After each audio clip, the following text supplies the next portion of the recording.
Thank you very much for making the decision to be a part of our assembly this evening. We are in for a special treat. We will first hear from Will Harrison. He'll talk about his trip to Ukraine. Will has been on 3 mission trips this summer. He has been to Peru, he's been to Panama, and he has obviously been to Ukraine. He's been going with us to Ukraine for several years now. You remember that last year, because of the violence in Ukraine, we were not able to have our usual Camp Americrane with lots of folks from America and other places going, and we did have Camp Americrane, but last year Will wasn't able to go and others were not able to participate in this, so he skipped a year, and I'm so thankful he was able to go with us again this year. He's just an extraordinary young man, does a great work wherever he goes and wherever he is, also very active down at the Tide for Christ program at the University of Alabama. And so we're going to be blessed by hearing what he has to share with us tonight. I also want to thank again Max and Alex Wright are not with us tonight, but they are, in a sense, the reason that Will and us got connected and he got involved with Camp Americrane work. I really appreciate them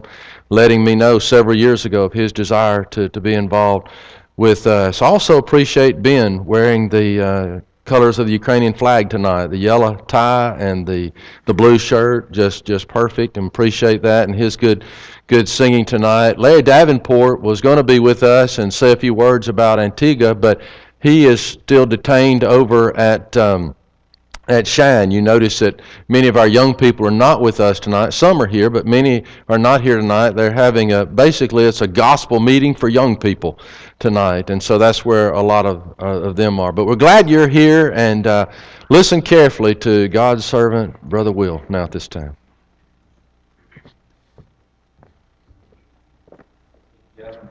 It's a great privilege to be here tonight, and before we get started looking at any of the pictures, I just want to thank the elders, the members here, everyone who contributed in some way, whether it's financially or by prayers, and just thankful for the leadership here for allowing us again to go to Ukraine. The support from so many people is the reason that we're able to go to Ukraine. It's the reason that so many are able to go to camp free of charge. And you really came up big in a big way this year, and that speaks a lot to me. That meant a lot to me. That meant a lot to the people there.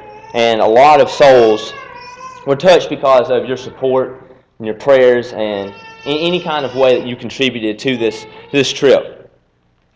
As we get going, our first thing we really did when we got to Ukraine and we went to Kramatorsk was a city we've always kind of been based out of and done a lot. That's the city I've been to all 3 times. As Jeff mentioned, it's my 3rd trip to Ukraine, and we got there. We did a VBS, and we really didn't know what to expect for VBS. Normally, our VBS is conducted after Camp Americrane. Everybody's excited. We're able to tell everybody we got a VBS coming up. Let's go invite all your friends. And this time we did it before camp. Weren't sure how many people would be there. We planned to do it 3 days. VBS, and we really didn't think we'd have too many. We were greatly surprised by the amount of kids we had. I think at least a couple of days I had 28 in the older class. This is our class. I think it's 9 years old and up, and we had a lot of kids show up for VBS, and it really was a wonderful VBS there at the church in Kramatorsk. This boy's name right here is Bogdan. I never met Bogdan before. Bogdan came with Katya to VBS. Katya is from Constantinople. You've heard about Katya here. Bus ride from Constantinople is 30 to 45 minutes, and that's the means of transportation for Katya to get there. And for all 5 days of VBS, we extended VBS 3 to 5 days because of the number of kids that were there. All 5 days, Bogdan rode with Katya on the bus, got up early in the morning to come to VBS. And he was in my class. He showed off how smart he was, his biblical knowledge, even some of the English he'd been learning in the ABC Bible school there. And so it was really great to get to know him and get to know so many of the other kids who were there all 5 days, and just showed really extreme dedication to the VBS, to God, and showed a lot of who they were. The next picture right here, this is Taras. I had never met Taras before this trip. I'd heard about Taras, and coming into the trip, I knew that Taras was living at the church there in Kramatorsk. And when we showed up in Kramatorsk, we walked downstairs to go drop our luggage off in our rooms. And as you're walking down the stairs, you could smell borscht in the air. It was great. And I figured it was Vitaly. I'd had Vitaly's borscht before, and I ran the corner into the kitchen, and I see a young guy about my age in there cooking. A young guy about my age in the kitchen cooking borscht for whoever is there. Taras was in the kitchen cooking borscht for us when we arrived. We had a big helping of Taras's borscht, and Taras is a wonderful Christian guy. I spent a lot of time with him, slept in the same room with him there at the church building, and spent a lot of time with him at camp. He was with us in the city of Dnepr when we were there at camp, and I learned a lot about Taras. He's had not the easiest life, probably a more difficult life than most of us in here have had, and Taras still has a wonderful mindset, positive attitude on any situation. Whenever you're around him, someone's going to be laughing. He's going to make someone laugh. Fun to be around. He's always, trying to brighten the room. And he's a great Christian young man, and he's a great leader in the church in Ukraine. We had VBS all in the morning, and in the afternoons it gave us time to spend with the teens in Kramatorsk and the teens from other areas that came to VBS. And a lot of afternoons we'd go to the park, we'd go and hang in hammocks, which is something maybe some of them had seen, a lot of them had not even seen, and they're definitely not there. They don't have any hammocks. They've never seen the Enos as they're taking over the young people here in America. But we got to show, we had the opportunity to show them and let them hang in hammocks, and they love that. I don't know how many times we went to the park and hung around just relaxing, having a good time. They like to swing them violently, actually. Kind of scary, so I stay away from that. But this right here is a picture of one day. Dima and Alonia Dima is a preacher in Ukraine, and they gathered some teens and invited me and Jenna and asked if we wanted to go to the park with them. They had a picnic and games, and we brought the hammocks, and we just had a wonderful afternoon. We took a couple pictures, like normal pictures, and then they said something, and we noticed they just put their hands up, so we put our hands up, and we don't know what it meant at all, but that's what's going on in the picture. One of my favorite nights, and something I had never done in Ukraine, was go to this youth center in Slavyansk. A preacher in Slavyansk, Albert, he asked Jen and I if we would want to go and speak to some young people in Slavyansk, and of course we said yes, we want to go speak with them, get to know whoever this is, and I kind of figured it was going to be people in the church, some Christian young people. As we figure out and as we go in, it's a young people center there in Slavyansk, and basically what they do, from what I understood, is they gather however often, I think it's once a week, and they talk about what kind of service projects they can do, what kind of different things they can do for the community to build up the community, to encourage one another. And these are not Christians. These are just young people with a good attitude on life, looking to do good in the community. And so we got to go spend some time with them. We sat around in a circle. They asked us questions. We asked them questions. And we got to learn about each other's cultures a little bit more. One of the things one of them asked us was, when you think of or describe Ukraine in a word or two, just a short phrase. And I thought about it for a second, and it really wasn't very hard. I said second home. And to people who I've probably encountered some Americans before and people from outside the country, but they're in a state of turmoil, some of them. The country's been in a state of conflict. And to hear someone from the outside come in and say that this place is their second home, it resonated with them. It was something you could see in our eyes that, this person thinks a lot about this country that I live in. And it was just really a cool moment there with those people in that center. Great time just getting to know some of them, spending time with them. We explained why we're there. We're there for a camp in BBS, and we're Christians. And hopefully we established a connection with these young people. Maybe we can meet with them next year or whenever we're able to go back and see how they're doing. And I think we were able to give out 7 Bibles, I think, to those that wanted them. Albert went back and gave them Bibles for them to read and to hopefully learn something about God. So I believe a seed was definitely planted in their hearts there. This is a group picture of everyone from Camp Ameritrane this year. I think we had 216 people at camp. By far the biggest camp I've ever been a part of, and I think it's the biggest Camp Ameritrane we've ever had. One part of the camp was a little overwhelming, is that there's so many new faces.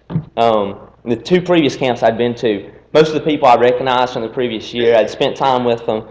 And we get to camp this year, and it seemed like over half the people I'd never met before. So you've got only like a few days, 4 days to get to know as many people as you possibly can to establish relationships. But we had a wonderful time at camp, doing all sorts of different things and getting closer to one another. We got to meet a whole lot of new people, as I said. 2 people I never met before were Emo on the left and Desmond on the right. Emo is from Nigeria. Desmond is from Ghana. They stand out in Ukraine, obviously. And I got to know them the first night, and I got to spend some time with them at supper, and I'm just asking questions and asking them, what's going on in Ukraine? What are you doing here? And they're studying they're studying computer science at a university in Kharkov, I believe. And studying computer science might not mean much to you, but to me, that is what I'm studying at the University of Alabama. And to hear about people in Ukraine, people from Africa who are studying computer science just like me, there's an immediate connection, commonality is established between the 2 of us. So we got to spend a lot of time, just talking about things that only the 3 of us understood, because a lot of computer stuff, nerd stuff, is way above other people. It was cool. It was cool to sit with them, talk with them, and establish a relationship with them. Some great guys. This picture is from, I believe, the last night of camp. We had a campfire, and we had a Devo and some singing, and we just got to sit around, spend time with some of our closest friends in Ukraine as we knew camp was coming to an end. And this is just a special picture to me. Just to see all the smiles on everybody's faces. We're so happy to be with one another. And this is what this is a result of, for me, 3 years of 3 times being in Ukraine, continually growing with one another as we grow closer to God. A wonderful time at Ukraine, at Camp Ameritrane this year.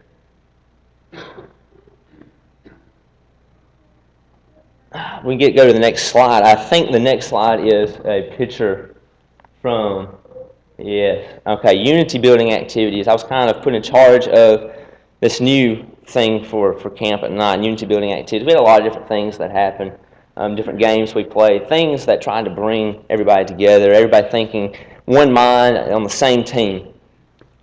And this one game we played, I think the last night, was you paired up in groups of 2. One person had a blindfold, as you see the big guy does, and the other person is leading them around camp. They can't say anything to them.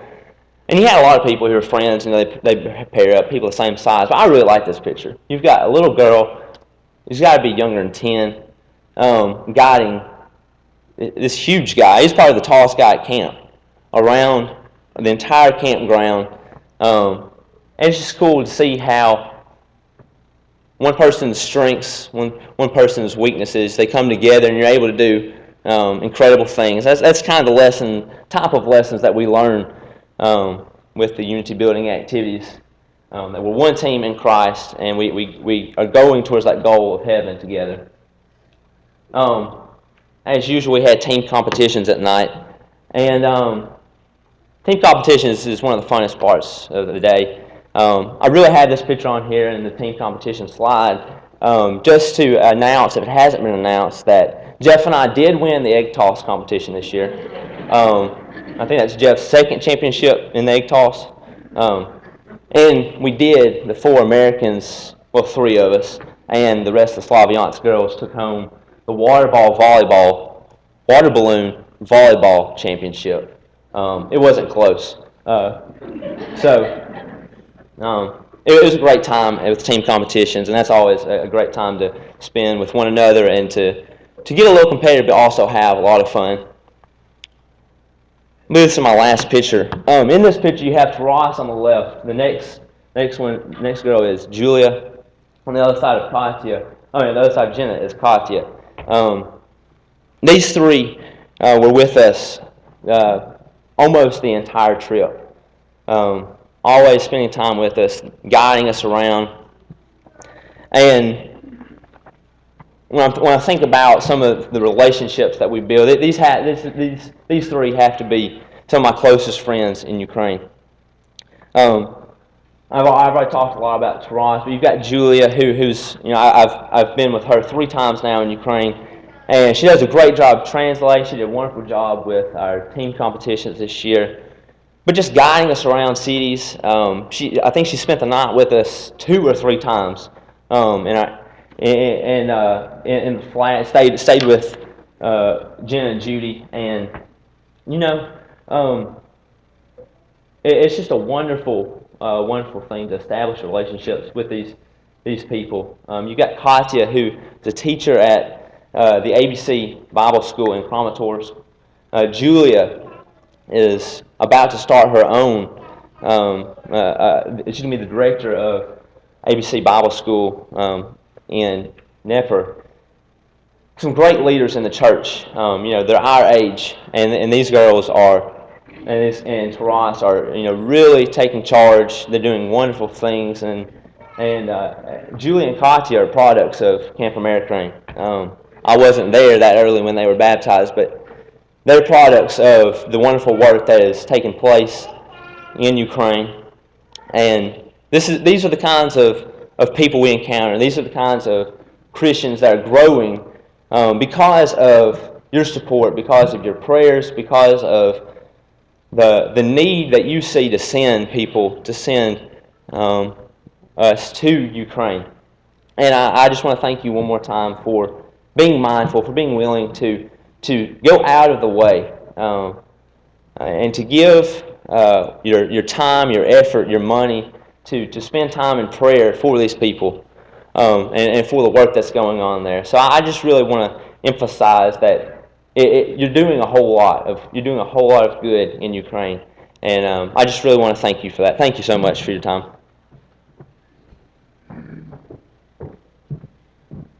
Thank you. Will, go ahead and put up my first slide, please, and I'll try to control this from up here.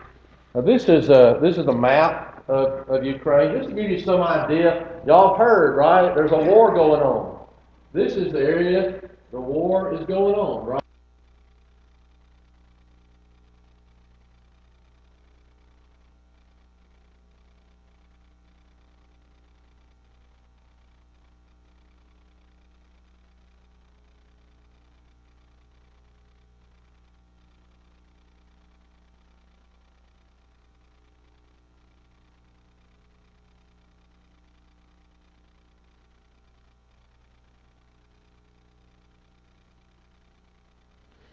Now I turned it on.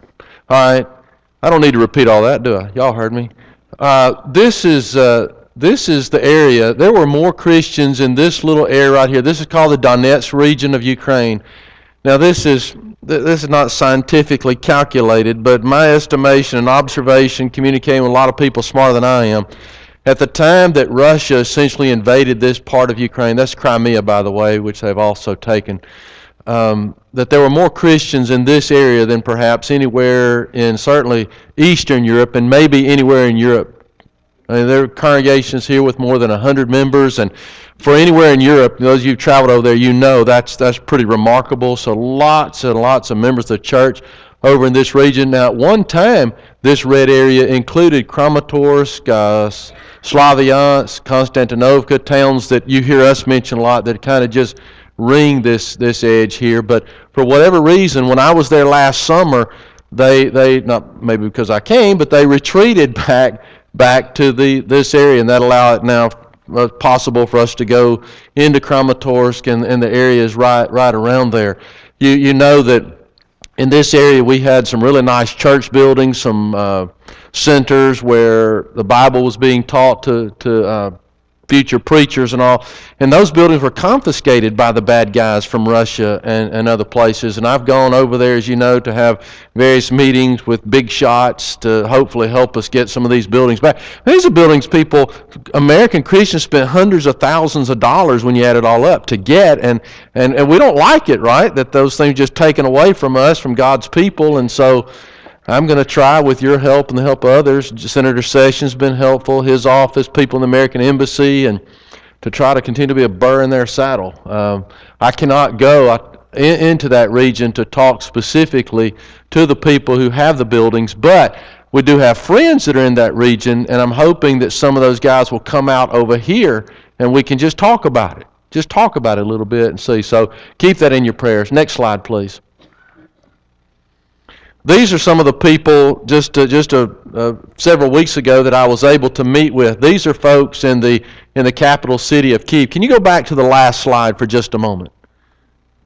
Okay, here, this is Kyiv up here, so we're flying into Kyiv now. We used to be able to fly into Donetsk, great airport there. That thing has been flattened out because of the war. But we fly into Kyiv, and Kyiv is basically the headquarters of the Russian Orthodox Church Ukrainian branch, and so that picture was taken in Kyiv.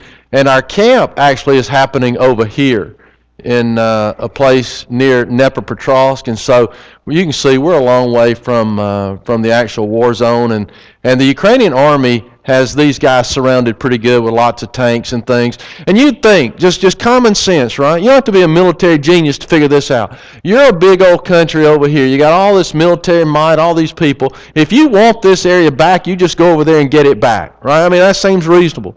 But what happened early on when the Ukrainian army, by the way, when this invasion occurred, Ukrainian army completely unprepared. They didn't have fuel for their military vehicles. They didn't have batteries. They had dead batteries in their tanks and things. I mean, they were just, but now they're getting, better fortified and armed with help, not from our government, from other government. We're sending blankets, though. We're sending blankets. That'll help them. This area here is relatively safe, so why wouldn't this area then just send all their military guys and get that territory back? Because every time they did that, the Russians, with all of this over here is Russia, and every time the Ukrainian military went in there and tried to get it back, then suddenly new missiles and tanks would show up from Russia. So, and the Ukrainian army would suffer significant defeats, loss of life. 6,000 people have died in this little area right here. Some of them, brothers and sisters in Christ to us, people that are important to God, important to the family that meets here. But that's why they can't get it back. And it's not unique to me. My theory is that Putin, see, he's up here in Moscow, which is around here. He wants to be able to drive his car from Moscow to Crimea. It's a beautiful resort area, and that's why you'll see Mariupol in the news. They still shoot missiles into this area. They want to be able to drive right there. They cannot get to Crimea by land unless they go through Ukraine, and they want this ultimately. That'll be the next flashpoint, if there is one, in Ukraine. All right, next slide, please. So I have been spending some time in Ukraine, in Kyiv, meeting with these folks, and they're a pretty interesting crowd. Those are the most powerful members of the Russian Orthodox Church you see pictured behind me. And they are interesting folks. Some of them want nothing to do with me. I'm a New Testament Christian. I'm American. I'm, but several of them would talk, and I'm just trying to get these guys to send a message to the people that have our church buildings to say that property does not belong to these thugs who have taken it. Of course, they can word it much more eloquently than I can, but see, these soldiers that have taken our church buildings, they call themselves the Ukrainian Army of God, or the Ukrainian Orthodox Army of God. And so they're saying that because you're not Russian Orthodox, you have no right to these church buildings, and we're going to take them. So I'm trying to appeal to these guys, and I mean, that's like the Pope of Ukrainian church right there. Okay, and I'm trying to talk to him to get him to send a message to the people down there and just appeal to them on a religious basis, biblical values, and say, is it right to steal something? Is it right to take something that doesn't belong to you? And they stole a couple of our buildings actually during worship services. So I'm pretty aggravated about that. God's aggravated, and so they're going to keep hearing from me. I've got a lot of respect, frankly speaking. I've got a lot of respect for some members of the Russian Orthodox religion. One thing that impresses me, this is one of their worship services. We just happened to be there in Kyiv when they're having some kind of really special worship, because there usually aren't that many Russian Orthodox priests that you would see. That picture earlier that you just saw was taken behind this facility, and all of these guys that I was meeting with, they're back here in this room. That's the Holy of Holies back there, and you got to be real spiritual to go back on the other side of that wall. And they'd come out, they'd make some kind of presentation, they'd go back in. It was quite a show, actually. One thing, again, getting back to what impresses me about Russian Orthodox Christians is they stand during the entire worship service. Ain't no pews in their facility. I talked this morning about we don't need to complain. All right? These folks, the only time they get a break is when they kneel down on the floor, the bare floor. And it just impresses me. Now, it's not very family friendly. Can you imagine you got all your babies and you're holding them up there during the sermons, and their worship, believe it or not, their sermons are longer than our sermons. This is me before I met. This is a brand new American embassy. Went in there and talked to those people, and they're trying to be helpful to us, and I really appreciate that very much. Also met with Joe Namath during an Alabama football game. This has nothing to do with the presentation. I'm not sure why that's up there. This is Lenin. This is Vladimir Lenin. This is his statue there. This is downtown Kramatorsk, and this is the picture I took of him in winter time. You see, somebody had vandalized those Ukrainian flag colors, or Ben's colors, as they'll be called from now on. The yellow represents the grain fields. The blue represents the blue sky of their flag. And they painted one leg that way, and so this is one of the most evil men that's ever lived, and that's why you see a lot of his statues coming down. Now, our area we go to, Kramatorsk in eastern Ukraine, that's a pro-Russian speaking.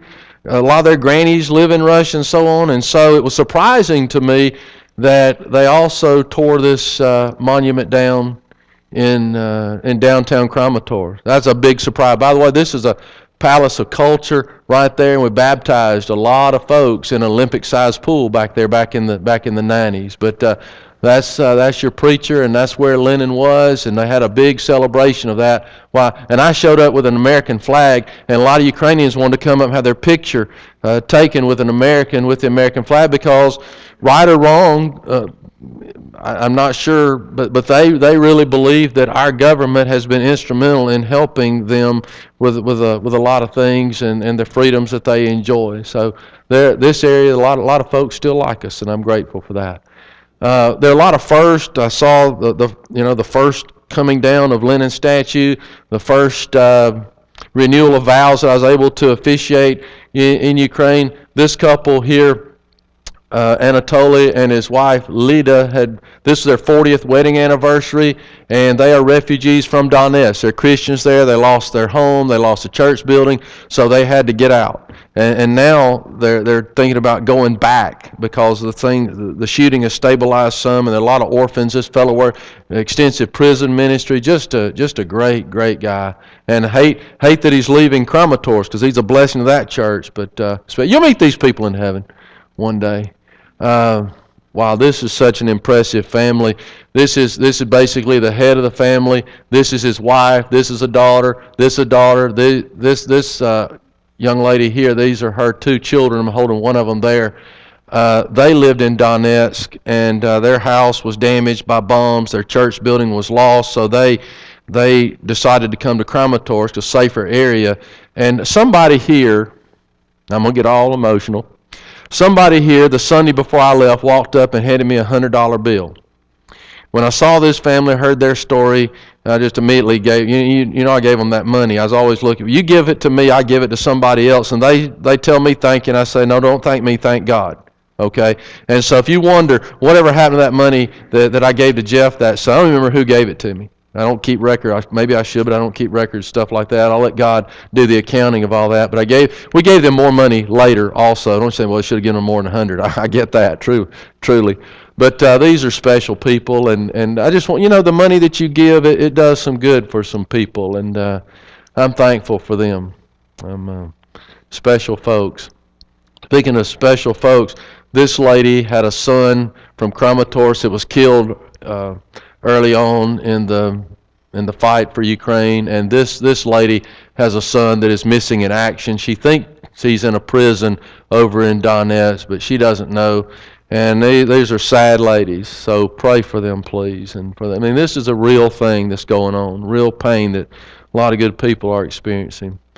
This is at a refugee relief center, and also, y'all remember, some of you lived through World War II or a little after World War II, and you remember that it was a fight that the home front had to help out with, and that's similar to what's going on in Ukraine, in Kramatorsk, Ukraine. You see Jenna and Judy and Will, they're working on this thing here. They're tying little ribbons all over this, and this will become a covering for tanks and other military garb to conceal from the air, from Russian bombardment and so on. And in the wintertime, I showed you a picture. I went to this same place and was helping make the kind that simulated snow. These were white, and they have white for winter and these for summertime. But the people in there are heroes. They make things, they make ribbons, they make paintings, and they sell those to help finance the war effort. Not a high-tech operation, but a really important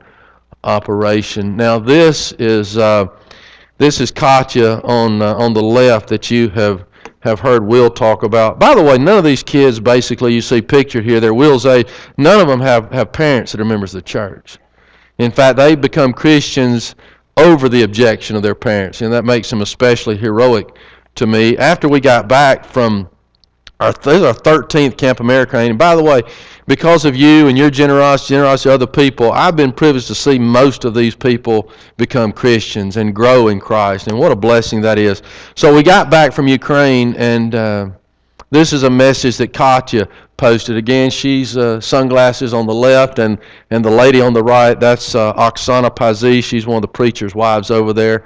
I knew Oksana when she was just a child, and now she's awesome preacher's wife. From my childhood, this is what Kate wrote. From my childhood, I love New Year's holiday for the extraordinary magic atmosphere that it brings to the city and in each house in it. Okay, stay with me. For everyone, this period is a time of hopes and dreams. Talking about New Year's holiday, right? We're all waiting when the clock strikes 12 times, and we hope that our dreams will come true. So now you're wondering, why is she talking about New Year? And then she writes this. Since 2005, how many years ago is that? That's what, 10 years ago? Since 2005, my favorite holiday is Camp America. Wow. It is like a spiritual uplifting that I get to share with other Christians who are family to me. Will talked about family, didn't he? It is a time that I can praise God with no distractions, and the people there don't judge the way you look. They don't have to impress anyone. Someone even told me it was the best place to find relationships and friendships. It's a place, talking about Camp America, it's a place that you can really take a look at God's glorious creations. It's such a wonderful place to get to know God better with people who want to help you do that. And there's so much more to camp that you really can't explain. You just really have to experience it for yourself. Americrane is an amazing thing to be involved in. The excitement that surrounds everybody is overpowering. Thanks to all, you can tell she's had a little influence from Jeff on this line. Thanks to all who prayed up and paid up, to make this camp happen. Thanks to all who made this holiday personally for me and for others. So much love for this. My heart, she ends that with. And I did not ask her to write this or send this. That's many weeks old. And I just wanted to share that with you. Makes it real, doesn't it? To show you the impact that Camp American had this year, we'll mention there are over 200. We could have had more if we had had more money and more space, and we really didn't. We're just busting at the seams of this place. But all of these people in this picture are people that are preachers' wives, and their families that came to Camp American. That's a lot, and they came from all over Ukraine. I should have pointed that out when I showed you the big map. It wasn't just a regional thing from eastern Ukraine. We had people from far west Ukraine, people from Kyiv, people from southern Ukraine, people from the Crimea area. I mean, and so they go back from camp hopefully refreshed, energized, and ready to continue their good work. And some of the preachers and wives that were at camp are not here. I know of at least one couple. Probably one of our more dynamic preachers was not able to be with us for that. He and his family not able to be with us. By the way, that's the fellow who became a Christian at Camp American. Several of these guys and gals became Christians through efforts at Camp American. 4 of the people who were baptized this year at Camp American, I think one of them was first introduced to Christ through our camp last year. And so the good you're doing, and we really didn't anticipate trying to convert or lead somebody to Christ at Camp American this year, because our focus was to essentially invite Christians to come to camp, just to strengthen them, thinking that one strengthened Christian could go back and lead a lot more to Christ than if we had a lot of non-Christians coming to camp this year. So, but 4 were there that were not Christians yet, and they became Christians at camp. And I'm thankful for that. A lot of good influence in that picture. A lot of people changing. These are some newlyweds. Stas and Anna, they got married just a few weeks ago. Just awesome people. This young couple, they're about to be married, so remember them in your prayers. So everyone has a story. Okay. Talk about first. How about first? This is the youngest ever attendee of Camp American. Give me an age guess. What do you think? How many weeks? 8. 8 weeks old. She looked like she had a baby 8 weeks ago. Working hard. Good people. Good people. They were in the room next to the room that Judy and I were in at camp, and we also gave them some of the money that you gave to us. Again, these were the first folks from Africa to come to our camp, and they were and are great nerds, really. Nerds, but as Will said, but really good people.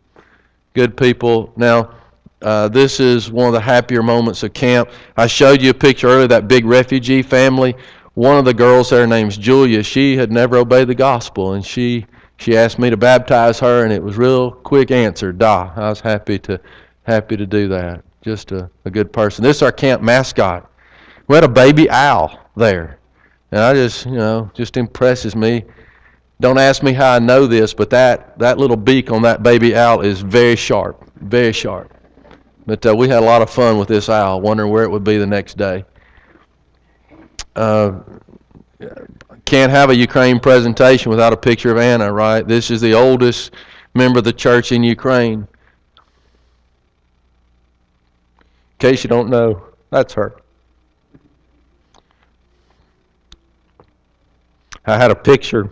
I took it out. I was going to show you before I left Kramatorsk of all the stuff that she cooked for me, just for me. I mean, it was 3 bags worth of pastries and all kinds. She knows I like cinnamon, so she put cinnamon in it. It just blows my mind. I shared it reluctantly with many people. But this was the day that we had the renewing of the vows of that other couple I showed you earlier. And Anna's always at stuff like that. She's even at the youth things because she just wants to pitch in and help. She's nanny now. And I know here, nanny, that's old, but we can do better than nanny here. But in Ukraine, you don't do better than nanny very often. And you're going to meet her. This is the last picture I think I have. This is one of our last nights at camp. We have a late night devo around the fire. We cook potatoes, kartushkas in the fire, and we eat those. We sing songs and had a great lesson presented by one of our Ukrainian brethren. Now that not as many Americans are going to Camp American for obvious reasons, There is a little bit more risk involved, but we have faith. God takes care of us, and He always has, always will.